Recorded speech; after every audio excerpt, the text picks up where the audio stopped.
Is this not the ugliest sweater you've ever seen in your entire life? Because that's what I'm aiming for. Welcome back. It is currently November 1st, which means that yesterday was the final day of Inktober, Peachtober, Mosstober, whatever you participated in. Or if you didn't participate and your Instagram feed was just clogged up by people drawing the same subject over and over, you really took one for the team. Today I will be going through my 31, count 'em, 31 drawings that I posted and did throughout the month of October. I did this through a self-inflicted art challenge. Self-inflicted is a funny but also very describing word for whatever went down in October. After going through all of the days and what I think about the pieces that I actually did, I'll be talking about what I would have done differently and what I'm glad I did beforehand and during. So if you don't care about my 31 days of torture, there's a timestamp. So starting off, day 1. I wish I didn't put this off because I did have time to do this beforehand. I could have done this, you know, September 28th, but I didn't. I know myself well enough to know that I hate self-portraits. I don't like doing them. So I know that I put it off for a reason, but I wish I hadn't, because sitting there and already being stressed that I had to post this in like a couple of hours and frantically trying to find a reference photo and painting and drawing it, no, wasn't a good idea. Day 2, I took a photo of this sad excuse of a crayon drawing of a passion fruit, and I went to absolute hell with it in Procreate. I am mainly a traditional artist, but the things you can do to just fix up and tweak that you can't do traditionally saved me many times. Thank you for that. Day 3. Glad I did something I liked early on so that I had the confidence throughout the rest of the month to be like, I know I've done something good before. I can do it again. He's going to leave his room and go get something to drink or go to the bathroom at one point throughout this filming. I know it. I use so much black in a lot of my pencil drawings that I've just gone ahead and bought like kids' black pencils. I'm like, this works fine for what I need it to do because I don't want to spend so much money buying Faber-Castell blacks over and over and over again. It's a Lyra, super Furby. You know, the height of artistic mediums is these like triangle pencils that you get in the kids section. Day 4, I have a relationship with jelly gouache. I wouldn't necessarily call it a bad one, just tumultuous. And to my surprise and delight, this went well. I went into this knowing that I was painting gold, which is something I usually stray far away from, but I would like someone to put a pin in this. This sentence, painting shiny things is a challenge. Remember that. We'll get back to it in a couple of days. Trust me. Day 5. Once again, jelly gouache. I was scared of this one because I don't think I've ever drawn rats. That's a lie. I have drawn a rat before. I just lied to you. I'm sorry. I don't like drawing fur. I think that's what I'm going for. I don't like drawing fur, but I think what makes the fur in this drawing so appealing, like I like the way it looks, is because I used colors. Day 6, I vividly remember painting this while watching the final episodes of The Walking Dead. Terrible ending, by the way, if you wanted my personal opinions on a zombie TV show. If you've been wondering if drawing disco balls is as fun as it looks because everyone is doing it, it is very fun and very therapeutic. It does feel like paint by numbers.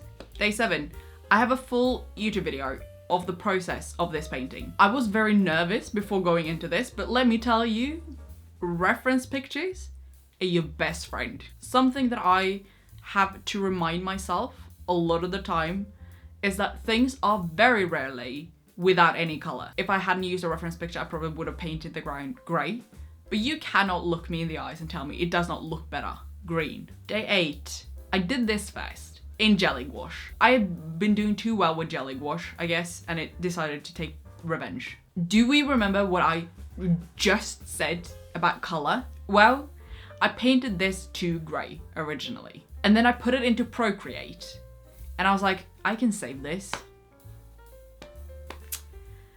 I still hate it.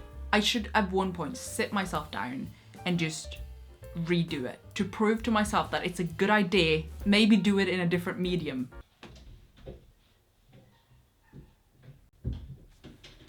Bathroom. He went to the bathroom. Day 9. I remember liking this a lot more when I did it than I do now. Originally, the idea also included a lot more smudges, and it's a very frustrating thing when you have an idea and you're like, this is what I want it to look like, but you don't know how to get there. And the proportions in the face, the nose is too small, one eye is bigger than the other, the placement isn't quite where it should be. It's annoying that I didn't manage to execute the actual technique that I wanted to do, but I guess I'll try again next time. Day 10.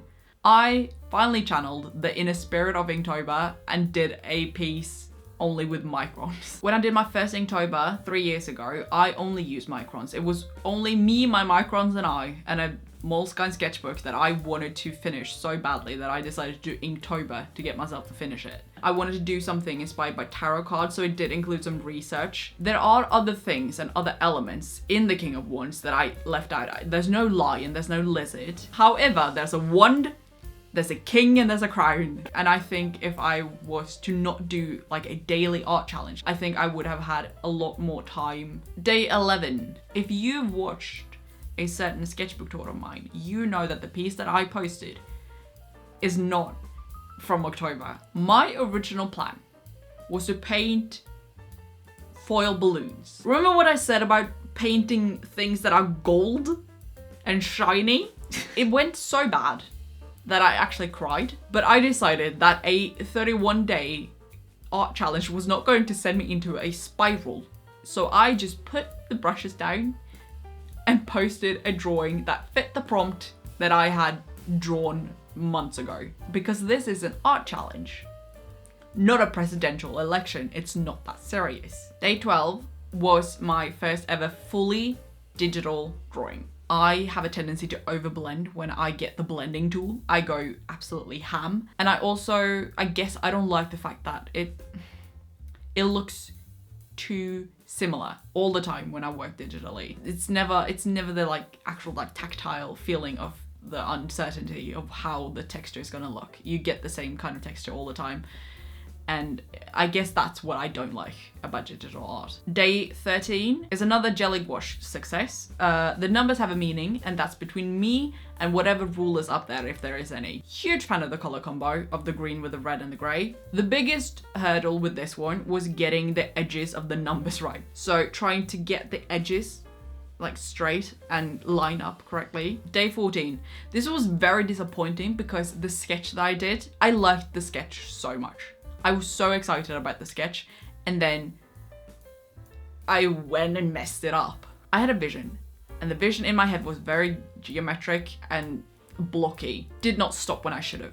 I ended up adding extra stuff to the scorpion that I shouldn't have. I should have left well enough alone, but I didn't.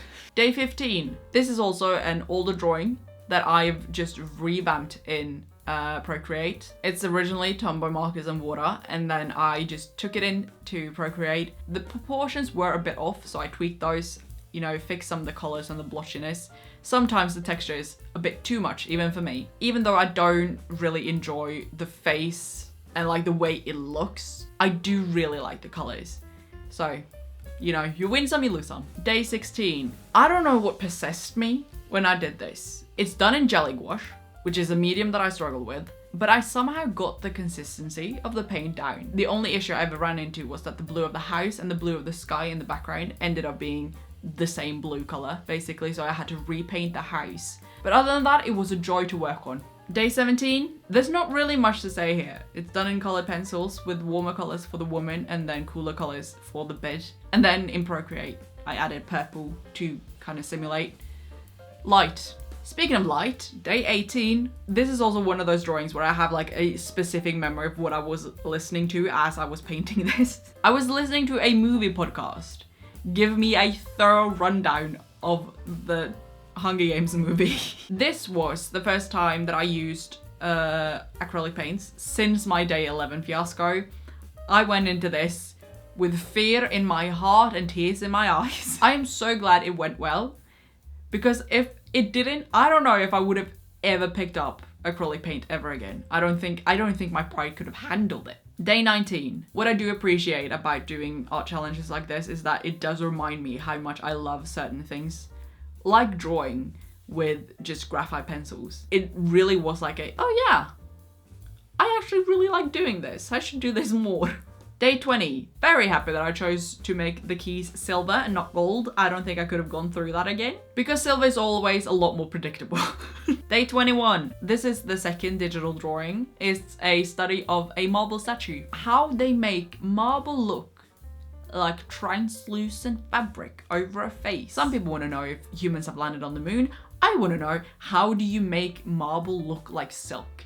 22. This is done in the cheapest watercolor known to man. Originally, this is actually inverted. The background is white. When I look at it now, I do realize that I actually do prefer the original look with a white background than the black, but I guess I wanted to really just commit to the original idea that I had, which was black background. Day 23.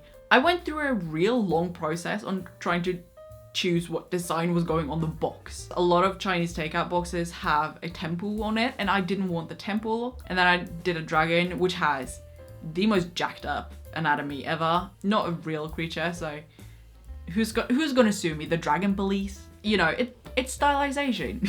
Day 24. The original idea was someone who regrets a relationship after they've broken up. But as I was working on the idea and sketching it out, I realized that I actually did prefer it in the sense of someone who regrets a relationship that didn't happen. So if you look at the drawings, you know, there's only one toothbrush, only one side of the couch that is actually like worn in and sat in and stuff like that. What if you've missed the person that was like going to change your life? You missed the bus and then you didn't get to the place at the right time, and this person who was like going to change the trajectory of your life. Day 25. A beetle.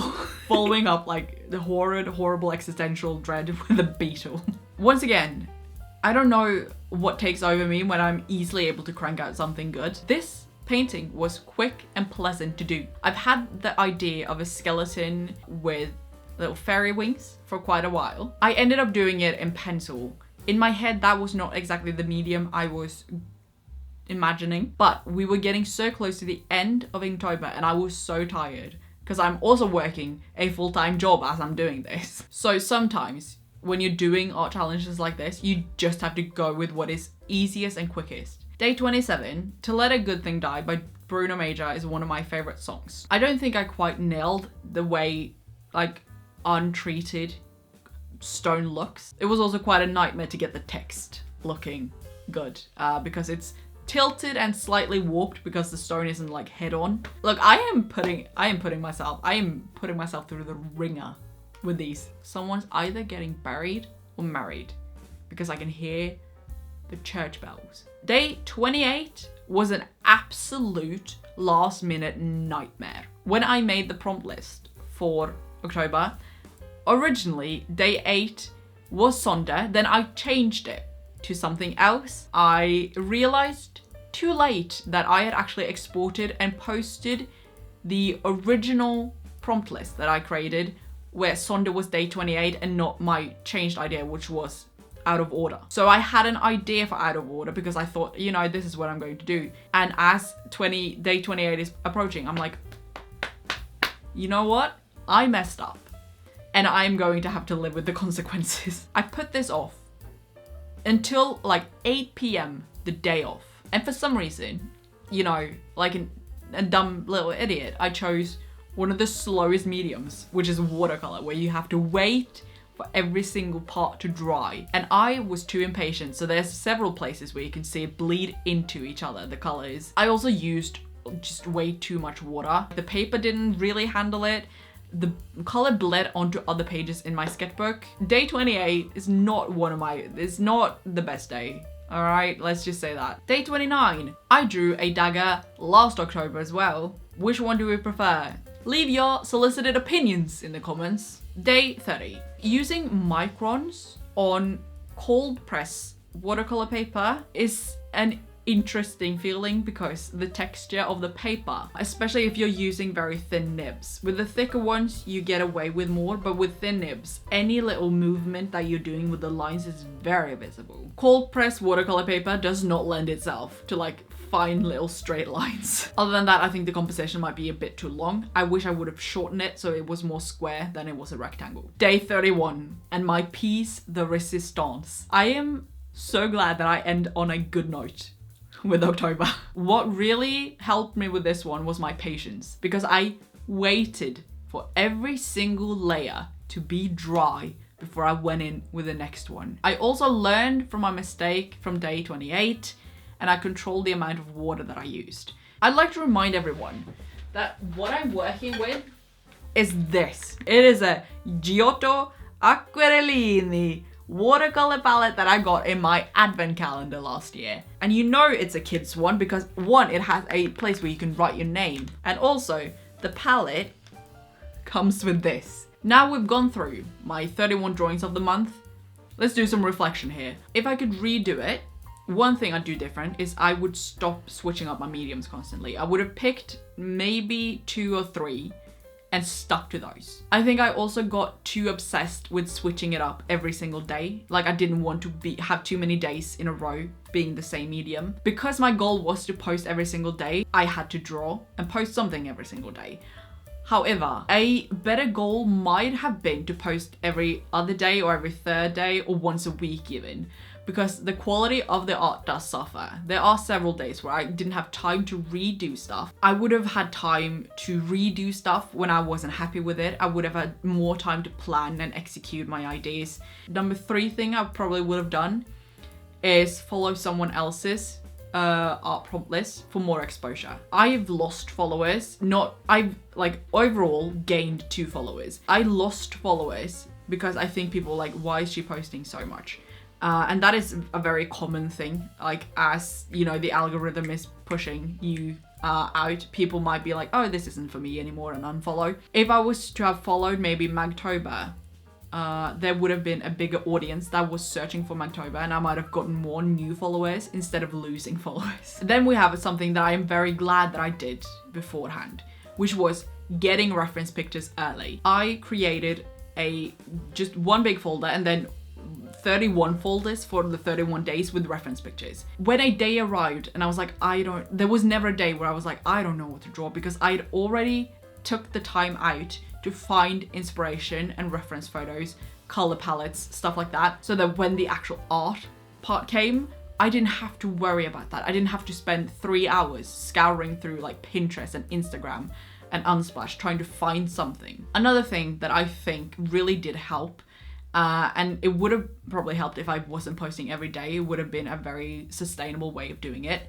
was drawing the sketch the day before. There were some days where I would sit down and I would churn out 3 sketches in a day. If you're going at it from this perspective of, I have to like come up with the composition and idea, I have to sketch it out, I have to actually do it, I have to scan it, I have to post it. It's a very big thing. But if you can make it into smaller bite chunks where it's like, okay, I've already found the reference photos, that part's done. I've done the sketch already. When you're sitting down to paint, you don't have to worry about like, oh, you've done the sketch. It's over. You just have to do the art. So if you have the opportunity, do stuff beforehand. We've been here for so long now. Thank you for joining me. Even if you skipped through all of the art, let me know if you did Inktober how it went. And if you didn't, how's your mental health? Better than mine? Probably. All my other social media are also at Lonely Girl Studio, and I'll see you later in the next video. Goodbye. Goodbye.